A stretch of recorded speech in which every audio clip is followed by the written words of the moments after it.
साहू जी महाराज हमें सिखाते हैं कि किसी को ऊपर उठाने के लिए उसे दया नहीं अवसर चाहिए। उन्होंने समाज के उन लोगों को शिक्षित किया जिन्हें सदियों से शिक्षा से दूर रखा गया, उन्हें हुनर सिखाया और अपने राज्य की व्यवस्था में जगह दी। यही सोच एक अच्छे लीडर की होती है और यही सोच आज के उद्यमियों को भी अपनानी चाहिए। साहू जी महाराज ने सिर्फ शिक्षा ही नहीं, रोजगार के भी रास्ते खोले। उन्होंने किसानों के लिए सहकारी संस्थाएं बनवाई जिससे वो अपने उत्पाद बाजार में सीधे बेच सकें। उन्होंने स्पिनिंग मिल शुरू की, कृषि संस्थान बनवाए और यहाँ तक कि सिंचाई के लिए बांध भी बनवाया ताकि गांव आत्मनिर्भर बन सके। वहाँ पे हमेशा आदमी को वो लोग टैलेंट पहचानते हैं, ना कि वो सब चीज़ें वो लोग डिग्रियों पे बहुत ज़्यादा चीज़ें नहीं देखते हैं कि आदमी ने क्या किया हुआ है। ये कंपनी अगर चला रहा है तो इसने इंजीनियरिंग करी हुई कि नहीं करी हुई है, उससे उनको कोई मतलब नहीं है। उनको अपने प्रोडक्ट से मतलब है कि ये आदमी मुझे कितना बेहतरीन सर्विस दे पा रहा है या नहीं दे पा रहा है। ये सब चीज़ें उन लोगों के लिए ज़्यादा मैटर करती हैं।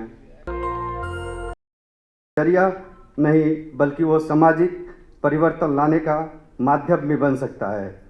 आज मैं उनके जीवन से 3 ऐसी व्यवहारिक उपाय साझा करना चाहता हूँ जिन्हें हम सब अपनाकर समाज के पिछड़े वर्गों को साथ मिलाकर आगे बढ़ सकते हैं। साहू जी महाराज हमें सिखाते हैं कि किसी को ऊपर उठाने के लिए उसे दया नहीं अवसर चाहिए। उन्होंने समाज के उन लोगों को शिक्षित किया जिन्हें सदियों से शिक्षा से दूर रखा गया, उन्हें हुनर सिखाया और अपने राज्य की व्यवस्था में जगह दी। यही सोच एक अच्छे लीडर की होती है और यही सोच आज के उद्यमियों को भी अपनानी चाहिए। जैसा कि हम अपने अपने बिजनेस में कुछ इंटर्नशिप ऐसे रखें जो गरीब या हाशिए पर खड़े युवाओं के लिए हो, जिन्हें कोई फ्रेशर के नाम पे टरका देता है। हम अपने बिजनेस स्टार्टअप में स्किल ट्रेनिंग की छोटी वर्कशॉप आयोजित कर सकते हैं, सिलाई, कंप्यूटर, मार्केटिंग, जो भी आपके फील्ड हो। साहू जी महाराज ने सिर्फ शिक्षा ही नहीं, रोजगार के भी रास्ते खोले। उन्होंने किसानों के लिए सहकारी संस्थाएं बनवाई जिससे वो अपने उत्पाद बाजार में सीधे बेच सकें। उन्होंने स्पिनिंग मिल शुरू की, कृषि संस्थान बनवाए और यहाँ तक कि सिंचाई के लिए बांध भी बनवाया ताकि गांव आत्मनिर्भर बन सके। आज हम बहुसंख्यक समाज को ज़रूरत है कोलैबोरेशन की, ना कि कंपटीशन की। हमें ज़रूरत है इस अपने व्यवसाय में आसपास लोकल सप्लायर्स को मौका दें, चाहे वो कारीगर हो, किसान हो या फिर छोटे दुकानदार। हम कॉरपोरेटिव स्टार्टअप की शुरुआत करें जहां सारा लाभ केवल मालिकों तक सीमित न होकर सभी हिस्सेदारों को मिले। गांव या कस्बों में कम्युनिटी बेस्ड माइक्रो वेंचर शुरू करें जहां स्थानीय लोग खुद मालिक बने। साहू जी ने शिक्षा, स्वास्थ्य, सशक्तिकरण हर क्षेत्र में काम किया। उन्होंने देव दासी प्रथा को रोका, बाल विवाह के खिलाफ आवाज़ उठाई, विधवा पूर्ण विवाह को कानूनी मान्यता दी। आज हम अपने अपने स्तर पर महिलाओं के लिए वर्क फ्रेंडली बिजनेस मॉडल बनाने में मदद कर सकते हैं, जैसे कि घर में काम करने के मौके, पार्ट टाइम विकल्प या महिलाओं के नेतृत्व वाले सेल्फ हेल्प ग्रुप।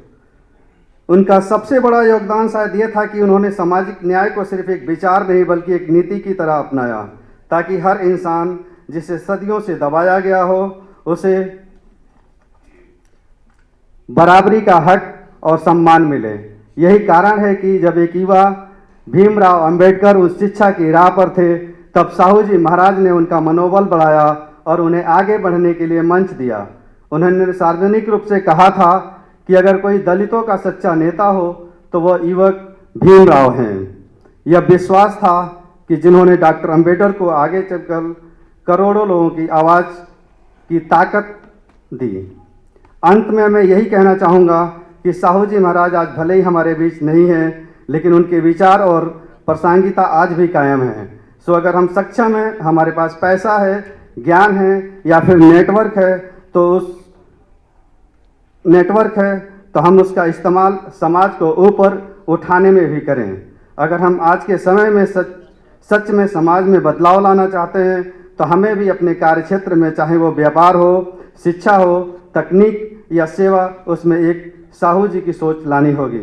आइए हम सब मिलकर साहू जी महाराज से प्रेरणा लें और एक ऐसे समाज की स्थापना में भागीदार बने जहां बिजनेस केवल व्यापार न हो बल्कि बदलाव की शुरुआत हो, जहां मुनाफा कमाने के साथ साथ किसी की ज़िंदगी बेहतर बनाने में योगदान दें। मैंने अक्सर इन लोगों से डील करते हुए यही चीज़ सीखा है कि उनके लिए रिलेशन अगर बेहतर है, आप टाइम के कमिटमेंट हैं, तो आपको बिल्कुल वो लोग काम देंगे। आप ये सोचें कि मैं चीटिंग करके गलत तरीके से मैं वहाँ पे एंट्री कर लें तो शायद वो मुश्किल होगा। वहाँ पे हमेशा आदमी को वो लोग टैलेंट पहचानते हैं, ना कि वो सब चीज़ें, वो लोग डिग्रियों पे बहुत ज़्यादा चीज़ें नहीं देखते हैं कि आदमी ने क्या किया हुआ है। ये कंपनी अगर चला रहा है तो इसने इंजीनियरिंग करी हुई कि नहीं करी हुई है, उससे उनको कोई मतलब नहीं है। उनको अपने प्रोडक्ट से मतलब है कि ये आदमी मुझे कितना बेहतरीन सर्विस दे पा रहा है या नहीं दे पा रहा है। ये सब चीज़ें उन लोगों के लिए ज़्यादा मैटर करती हैं। इस लाइन में दूसरी चीज़ें ये हैं कि मैं उन लोगों को गाइड करना चाहूँगा कि बिजनेस नौकरी की तरह नहीं है कि हम स्टार्ट कर रहे हैं और उसका रिजल्ट कुछ दिनों के बाद मिलना चालू हो जाएगा। बिजनेस के स्टैटिक्स पे जो लोग जानते हैं, जिन लोगों ने MBA किया होगा, उन लोगों को ये पढ़ाया जाता है कि बिजनेस स्टार्ट करने का जो मिनिमम रिटर्न टाइम होता है वो लगभग 1000 दिन, उसके बाद से उसका रिटर्न चालू होना स्टार्ट होता है।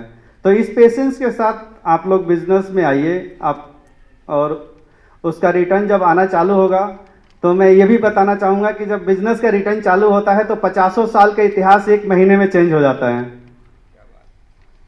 ऐसा नहीं है कि उसमें बहुत टाइम लगेगा कि जो काम आप पिछले 50 सालों में नहीं हो पाया है, जो आपके फादर नहीं कर पाए हैं, आप नहीं कर पाए हैं, जब बिजनेस से रिटर्न आएगा तो वो 1 महीने या 10 दिन में वो सारी चीज़ें हो सकती हैं। तो इसलिए बिजनेस को आप लोग उस तरीके से करिए कि दिलों और दिमाग में। मेरा काम प्रिंटिंग का है, मैं सिर्फ प्रिंटिंग करता नहीं हूँ, मैं उसी में जागता हूँ, उसी में सोता हूँ, उसी के सपने देखता हूँ और उसी में उठता हूँ।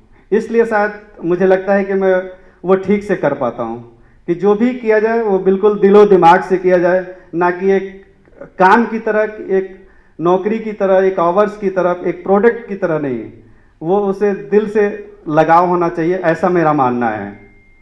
बाकी जो और नए लोग हैं जो बिजनेस को स्टार्ट करना चाहते हैं, वो इन चीज़ों में, जैसे मैं कुछ ऐसे बेसिकली मेरी एड एजेंसी टाइप की कंपनी है जो काफ़ी सारी चीज़ों में काम करती है। जैसे वॉइस ओवर एक इतना बेहतरीन बिजनेस है, जो मेट्रो में वॉइस ओवर मिस्टर बजरंग बोलते हैं, मैं उनसे मतलब मेरे साथ भी कई बार इस तरीके के हम लोग काम करते हैं तो आमना सामना होता है। वॉइस ओवर एक ऐसा बिजनेस है जिसकी आवाज़ बेहतरीन हो और जिसको बोलना बहुत बेहतरीन आता हो। आज उसके बहुत अच्छे प्लेटफॉर्म हैं। जिसको बहुत अच्छा क्रिएटिव आता हो उसके लिए बहुत सारे आज डिजिटल मीडिया खुले हुए हैं। वॉइस ओवर एक ऐसा मार्केट है जिसको यूट्यूब पे वो अच्छा बोल सकता है। कोई और आदमी डांस कर रहा है, चाहे कोई और आदमी स्क्रिप्टिंग है, लेकिन कोई और आदमी बोल रहा है, उसके लिए बहुत बेहतरीन मतलब उसका कॉन्ट्रैक्ट बेसिस काम मिल जाता है। और इन चीज़ों पे स्क्रिप्टिंग का हो गया, लैंग्वेज वाइज हो गया कि मतलब मैं एग्रो केमिकल्स कंपनी का काम करता हूँ, उसमें मैं देखता हूँ कि हिंदी से जैसे गुजराती में ट्रांसलेट करना है, गुजराती से किसी और लैंग्वेज में ट्रांसलेट करता है। इन सारी चीज़ों का बिजनेस मतलब एक ऐसा स्क्रिप्टिंग बिजनेस है जिसको इंटरेस्ट है इसको करने में, वो काफ़ी कुछ बेहतरीन कर सकता है इन चीज़ों के लिए। तो ऐसे नई नई अपॉर्चुनिटी, नई नई चीज़ें आती रहेंगी और ये कारवां ऐसे चलता रहना चाहिए। बाकी मेरे को किसी को मेरे से कुछ अगर ज़रूरत पड़ती है तो मैं बिल्कुल उसको गाइड कर सकता हूँ, उसको बता सकता हूँ। नेशनल दस्तक की आपसे गुजारिश है कि अगर इसको बचाना चाहते हैं तो नेशनल दस्तक को सब्सक्राइब करने के लिए रेड कलर के सब्सक्राइब बटन को दबाएं, फिर बेल आइकन की घंटी दबाएं। नेशनल दस्तक को बचाने के लिए बहुत ज़रूरी है कि हर खबर को शेयर करें, लाइक करें, कमेंट जरूर करें।